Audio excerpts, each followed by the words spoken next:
Oke guys, welcome back to Crypto Indonesia bersama gue Toshi, di mana kita akan membahas segala sesuatu yang berhubungan dengan cryptocurrencies dan blockchain.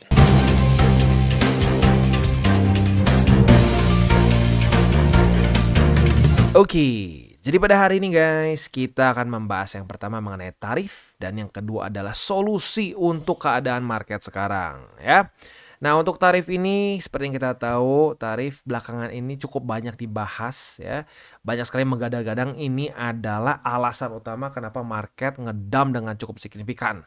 Begitu ya, mau kripto, mau saham dan macam-macam lagi lah, banyak yang kena efek dari tarif ya. Nah, yang kedua adalah kita akan ya itu membahas mengenai solusinya begitu ya, karena udah cukup banyak yang nanya, "Bang, apakah bull market sudah selesai? Bang, apakah altcoin season nggak akan kejadian?" dan seterusnya lah. Kita akan coba bahas nanti di bagian kedua ya. Fokus pertama kita akan lebih ke tarif dulu. Nah, tetapi sebelum kita masuk seperti biasa gua akan disclaimer dulu bahwa semua konten dari TCI bukanlah financial advice. Ini semua bentuknya adalah edukasi ya. Oke, definisi dulu. Apa itu tarif? Tarif itu simple banget sebenarnya. Ini adalah suatu tax atau duty ya. Ya kasarnya pajak yang diberikan oleh satu negara ya terhadap orang yang mau ekspor ke ke negara mereka atau juga impor. Ya sebenarnya bisa ekspor impor sih, disebutnya tarif dua-duanya ya. Tapi intinya ini adalah suatu pajak yang harus dibayarkan begitu. Bang, aduh contohnya deh Bang. Contoh yang biar gampangnya aja gimana Bang? Cina deh ya. Cina adalah eksporter terbesar di dunia. Kita tahu sekarang barang apa-apa dari Cina. Begitu. Nah, mereka mengekspor ke negara kita kan. Nah, saat masuk itu pastinya ada pajak. Nah, nama pajaknya itu adalah tarif ya. Nah, basically yang dilakukan oleh Trump adalah dia meningkatkan tarif untuk Kanada, Meksiko dan yang mungkin paling penting adalah China. Nah, ini membuat market ketakutan. Begitu. Ketakutan akan terjadi trade war ya, peperangan perdagangan. Begitu. Nah, kalau ini terjadi, tentunya akan ada banyak ketidakpastian di market dan ya kalau saat ada ketidakpastian di market, biasanya pun perusahaan-perusahaan akan merugi. Begitu ya. Nah, maka dari itu kenapa banyak saham yang yang kena efeknya lah, kena efek dari kebijakan yang dilakukan oleh Trump. Begitu ya. Nah, sebenarnya kalau mau ditanya kenapa Trump melakukan ini itu ya tujuannya adalah ya untuk membuat ya Amerika lebih kompetitif dan lain-lain. Adalah lu kalau mau tahu lebih detail ya lu cari tahu sendiri deh kenapa si Trump pengen naikin tarif dari 3 negara ini begitu. Tapi intinya ingin membuat US lebih kompetitif, ingin membuat ya si Trump ngerasa China, terutama ya China itu terlalu memanfaatkan market US dan seterusnya ya. Ya tapi intinya apapun itu efeknya nggak terlalu bagus buat market yang pasti ya, lu bisa lihat sendiri di sini ya. Nah, tapi good newsnya apa? Good newsnya mereka ini sudah mulai ada pembicaraan nih. Udah mulai ada kasarnya tuh udah mulai ini lagi lah saling discuss lah. Ini gimana nih biar kita nggak berantakan semua lah kasar seperti itu ya. That's the good news. Tapi ya belum ada keputusan apapun. Begitu, belum ada keputusan apapun. Tapi minimal sudah mulai ada discussion untuk ya jangan sampai berkelamaan nih tarifnya, mungkin bisa dinego nggak sih, gitulah kasarnya ya. Nah, tetapi ya suka nggak suka ya marketnya udah keburu terjun payung dulu begitu ya. Nah, jadi itu ya untuk tarif udah sesimpel itu, serius hanya sesimpel itu. Jadi karena si Trump meningkatkan ke beberapa negara ini, terutama China, ini membuat ketidakpastian di market, orang-orang banyak yang takut terjadi trade war, jadi mereka banyak yang mungkin ya tutup posisi ya, mulai dari saham maupun kripto begitu. Nah, tapi kenapa kripto, Bang? Karena gini, saat ada ketidakpastian di market, itu resiko meningkat. Nah, saat resiko meningkat, orang-orang akan tutup apa? Tutup aset mereka yang paling beresiko dulu. Nah, itu dia makanya kenapa terjadi efek domino di kripto. Plus diperparah untuk di kripto itu adalah market yang lebih over leverage dibandingkan dengan saham. Ya karena saham untuk leverage-nya itu sendiri lebih diregulasi dengan ketat. Kalau sementara untuk kripto ya enggak ya. Kripto tuh wild wild west. Maka dari itu ya kemarin itu sampai 2 miliar USD lebih terlikuidasi cuma dalam 24 jam. Begitu ya. Ya, jadi itu penyebab utama kenapa mungkin kripto juga terjun payung lebih gila gitu. Karena lagi-lagi the usual suspect ya, leverage lagi begitu ya.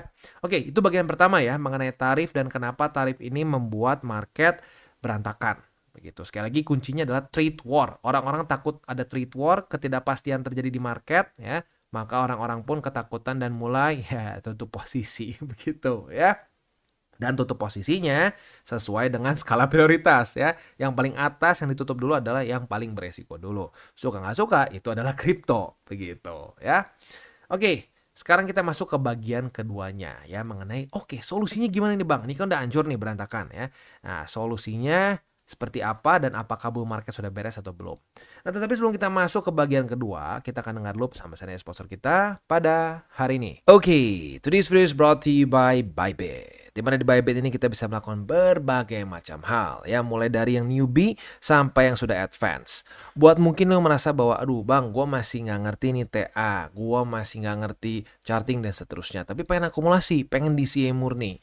Bisa, lo tinggal masuk ke sini one click buy, di mana lo bisa pilih lo mau pakai apa ya fiatnya, lo tinggal pilih juga asetnya apa ya. Misalkan lo pengen akumulasi BTC, misalkan setiap hari Senin jam 7 pagi, misalkan gue pengen akumulasi BTC sebesar Rp100.000 misalkan ya, lu bisa langsung lakukan di sini. Bisa peer to peer, bisa Dana, Bank BRI dan lain-lain. Ini gila ya, bisa pakai BCA Mobile dan seterusnya. Jadi Bybit ini memang cocok banget buat orang-orang yang tinggal di Indo ya, bisa langsung pakai bank-bank yang memang sudah biasa kita pakai di Indo ya. Nah, buat yang intermediate sampai advance juga di sini ada spot, nah, dan juga ada leverage tokens, dan tentu juga ada derivatives trading, di mana kita bisa menggunakan kontrak yang USDT maupun USDC. Jadi di sini lo bisa pakai USDC ya, karena nggak semua exchanger bisa menerima untuk futuresnya pakai USDC ya. Dan tentunya juga lo bisa earning bunga juga dari kripto lo dan lain-lain. Dan tentu juga di sini kita bisa melakukan copy trade ya, di mana copy trade dari Bybit ini sudah cukup terkenal ya, dan kita bisa mendapatkan keuntungan juga. First copy trade kita bisa ada protection 100 USDT loss coverage ya, dan seterusnya ya. Jadi buat lo yang tertarik bisa silakan pakai. Klik di link referral kita di bawah. Oke, untuk solusi kita bagi menjadi 3 jenis. Untuk kaum merah, kaum kuning, dan kaum hijau ya. Kaum merah adalah orang-orang yang pakai duit panas atau even worse minjem duit ya. Udah gitu isi portonya tuh isinya meme coin semua, altcoin semua. Ini tipe-tipe orang yang bilang ngapain beli BTC ya, nggak akan kaya lo. Nah, lo masuk ke tipe yang ini nih ya, kaum merah disebutnya ya. Nah, yang kedua adalah kaum kuning. Kaum kuning ini ya, dia pakai duit dingin. Dia pakai duit dingin. Lalu selain pakai duit dingin juga, dia portonya dibilang bagus sih enggak ya, karena kebanyakan alts dan kebanyakan memes begitu. Aduh Bang, iya gue terlalu ngambil resiko Bang, gue pikir bakal altcoin season, gue kemakan sama kemakan janji manis para influencer, katanya bakal altcoin season katanya. Nah, ini masuk kategori orang kedua. Kuncinya adalah pakai duit dingin, portonya not the worst ya. Banyak memes, banyak alts, tapi masih ada lah BTC-nya. Tapi nggak mayoritas. BTC-nya itu cuma kecil lah. Paling cuma berapa persen? 5% gitu, bahkan even less than that. Begitu. Tapi kuncinya pakai duit dingin. Nah, yang ini basically adalah orang-orang yang mengikuti cara TCI. Pakai 3 golden rules, pakai duit dingin ya. Selain pakai duit dingin, rasio portofolionya 60-70 ya, 60-40 atau 70-30 ya, berat di BTC. Gitu. Nah, ini adalah orang yang masuk ke dalam kategori hijau. Begitu. Nah, lu harus tahu dulu lu tipe yang mana. Gitu. Karena solusinya nggak sama. Begitu. Kalau lu solusi merah, kalau lu orang di kaum merah ya, kategori merah, I'm gonna be straight with you. Cut loss. Cut loss, admit defeat. Lu udah salah total dari awal, mindset lu salah, cara berpikir, mindset salah, lalu juga lu kemakan juga dengan mungkin janji-janji manis dan seterusnya. Jadi ini udah paling hancur, tutup posisi udah ya. Kenapa Bang? Siapa tahu masih ada kemungkinan. Oh benar, masih ada kemungkinan. Tapi lu pakai duit panas kan? Kalau udah pakai duit panas, lu nggak bisa nunggunya. Itu udah kesalahan terbesarnya, nggak bisa. Jadi buat yang kaum merah, mohon maaf sudah terlalu salah total. Jadi ini sudah tidak terselamatkan sesuai dengan warnanya merah begitu ya. Nah yang kuning ini masih bisa diselamatkan. Untuk yang kuning, lu coba lihat porto lu ya, jujur dengan diri sendiri, mana yang lu ngerti, mana yang lu nggak ngerti. Kalau lu banyak beli altcoins, apalagi juga beli memes yang nggak jelas ya, lalu market cap-nya juga nggak kira-kira kecilnya ya, nah itu pertimbangkan untuk lu tutup posisinya dan lu rebalance ke Bitcoin. Jadikan 60-40 atau 70-30. Tentunya yang besarnya BTC ya. Jadi BTC-nya antara 60% atau 70%.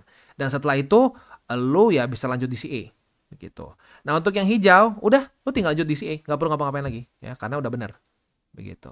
Nah mungkin buat yang masih orang-orang baru nih di TCI, gila lu, market udah hancur begini masih terus disuruh DCA, wah ya cocot ya, semua keluar tuh ya. Nah sekarang gini ya, itu kenapa banyak orang yang menyatakan seperti itu, aduh takut, karena orang banyak yang ngerasa bahwa ini sudah bear market. Lucu ya, yang kemarin jualan bilang altcoin season di masa-masa ini, wah altcoin season ya, di masa-masa sini nih, altcoin season. Sekarang bilang bear market sudah selesai gitu. Jadi itu lucu loh, serius. Orang-orang yang sama, orang-orang yang teriak altcoin season 100x ya, wah lu ikut gua dapat berapa miliar gitu ya. Tiba-tiba sekarang orang yang sama teriak-teriak ini bear market. Begitu. Nah, menurut gua bukan menurut gua bahkan ya, ini menurut fakta, data dan statistiknya belum. Kita masih belum masuk ke dalam bear market. Wah, definisinya gimana, Bang? Nah, definisinya gini ya. Definisi dari bull market gua itu simple banget ya. Pertanyaan gua, saat di post halving year ya, which is ya sekarang 2025, 2021 begitu ya. Lalu 2017, intinya adalah setahun, ya bukan setahun lah, tahun setelah halving. Berarti kan kemarin halving 2024 nih ya. Nah, berarti 2025 itu adalah post halving year. Sama kayak di sini 2021 ya. Halvingnya kapan? 2020 begitu ya. Nah, selama post halving year, lu pernah lihat nggak Bitcoin weekly close berturut-turut di bawah dari MA50? Di bawah terus MA50. Kalau BSB ada ya, pernah bisa. BSB bisa aja nih, kayak lu bisa lihat di sini ya. BSB itu pernah dia weekly close di bawah, bahkan lumayan lama nih di masa-masa ini ya. Nah tapi pertanyaan gue satu, apakah pernah BTC weekly close berturut-turut di bawah dari MA50 dan selamat? Jawabannya adalah tidak pernah. Kita lihat di sini ya, berarti dari 2021, berarti di sini ya. Nah kurang lebih dari sini sampai ke sinilah kurang lebih ya. Lo lihat, apakah dia ada weekly close berturut-turut di bawah dari MA50? Jawabannya adalah ya tidak begitu.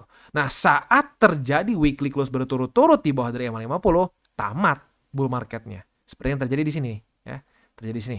1, 2, apa yang terjadi? Bear market gitu. Kita tarik mundur lagi ke 2017, which is ini sama ya, post halving year. Apa yang terjadi? Tidak bahkan kena MA50 sama sekali. Waktu jebol di sini, lihat retest jebol ya. Close 1, close 2, close 3. Berapa kali tuh di bawah dari MA50? Sampai 3 kali. Apa yang terjadi? Bear market. Wah bang, baru 3 kali bang. Ada lagi nggak? Ada. Kita cari sampai 2013. Lihat. Retest. Baik lagi. Boom, jebol ke bawah sini. Close 1, close 2, close 3. Berapa kali? 3 kali di bawah dari 50. Ya. Sorry, di bawah dari MA50. Apa yang terjadi selanjutnya? Bear market. Itu. Jadi sekarang pertanyaan gue satu ke lo, apakah kita sudah terjadi weekly close di bawah dari MA50 atau belum? Belum jawabannya. Artinya apa? Ya masih bull market. As simple as that. Itu definisi gue. Sekali lagi, post halving year ya, bukan masa-masa tahun akumulasi atau tahun preparation. No ya, hanya post halving year. Berarti 2025, 2021, 2017, 2013 begitu ya. Nah, jadi itu safety belt kita. Bang, oh berarti nanti kita harus tutup posisi kalau sampai dia udah di bawah. Enggak. Ada teori 28 November ya. Itu nanti deh kita bahas di video lain karena itu juga akan jadi kepanjangan ya kalau digabungin juga sama video ini. Tapi intinya selama di post halving year dan Bitcoin masih di atas dari MA50, belum terjadi 2 weekly close di bawah dari MA50, kita masih dalam bull market. As simple as that. That's my base rule. Lu mau ikutin monggo, lu mau bikin aturan sendiri ya silahkan. Tapi aturan yang gue buat untuk diri gue sendiri ini, gue udah coba berkali-kali dan ya menurut gue sih berhasil-berhasil aja. Begitu. Dan amit-amit sampai sekarang tiba-tiba weekly close di bawah dari MA50 pun ya gue masih profit. Loh kok bisa bang? Ya iya, gue akumulasi dari 2022. Harga BTC gue tuh rata-rata tuh 30 ribu rendah. Kayaknya 30 ribuan bawah lah. Gue lupa berapa tepatnya. Jadi mau sampai ke si MA50 pun dia weekly close di bawah situ, gue masih profit. Dan profitnya pun masih sangat signifikan. Begitu. Nah, jadi itulah mungkinnya kayak apa ya, satu hal yang gue sering kali ngomong. Lu gak bisa menjadikan meme coins, altcoins itu sebagai shortcut buat lu yang ketinggalan. Karena I know that's your mindset. orang-orang yang ancur-ancuran nih sekarang alts, kebanyakan memes adalah lu ketinggalan BTC. Ya, lu berharap lu bisa outperform orang-orang yang beli dari 2022. Nggak bisa seperti itu. Karena lu tuh akan mengambil resiko yang signifikan lebih besar dibandingkan orang-orang yang sudah akumulasi dari 2022. Begitu. Ya, dan jatuhnya makanya ke sini nih, ke yang merah. Gitu. Ya, jadi udah as simple as that. Selama MA50 masih kuat sebagai support, santai. Gitu. Kalau weekly close di bawah 2 kali, ya sudah, tutup posisi. Kalau gue pribadi sih masih profitable. Dan bagi keluarga TCI yang bareng-bareng dari 2022 pun masih profitable. Begitu. Ya. Oke. Jadi kurang lebih seperti itu untuk pembahasan kita pada hari ini. Kita tutup dengan 3 golden rules. Jangan pakai uang panas, jangan over leverage, berpikirlah jangka panjang, dan salam tabur tuai. Apa yang lo tabur akan lo tuai, jadi taburlah sebanyak mungkin hal baik. Dan bagi kalian yang belum mengikuti DCWT atau Daily Charting with Toshi, bisa klik di sini, di mana kita akan daily chart your favorite cryptocurrencies. Dan buat lo yang masih bingung cara baca TA, chart, dan hal-hal lain, bisa juga kita klik di sini tutorials with Toshi. Ya. Dan buat lo yang belum memiliki akun ya, di berbagai macam cryptocurrency exchange, bisa klik di bawah ada link kita, lo bisa pilih sendiri. Ya. Lalu selanjutnya jangan lupa juga untuk join Telegram group kita, di mana kita bisa ngobrol-ngobrol santai mengenai dunia cryptocurrency secara 2 arah. So jangan lupa untuk like, subscribe, click the bell icon, and see you on the next video.